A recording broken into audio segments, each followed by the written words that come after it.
This is St Erth railway station in Cornwall.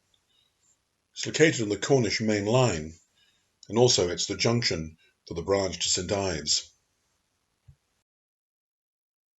It was opened in 1852 by the West Cornwall Railway to serve the nearby village.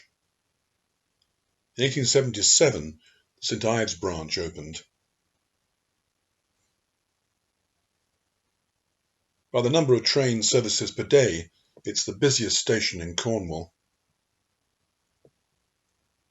It has 3 platforms. A few of the trains run all the way through to Penzance, whilst the majority stop at St Erth itself. The St Ives branch is worked often by 4 carriages, despite being a relatively short branch line. Because of the popularity of St Ives and the lack of parking, large car parks were provided here, and many people take the short train journey.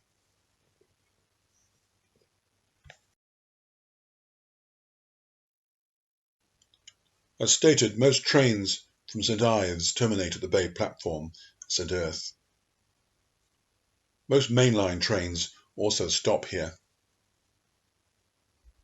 The views show that there is still semaphore signalling, although there is some electric light signalling as well, which has enabled an increase in the number of trains to Penzance and back up towards Plymouth and Exeter Davids.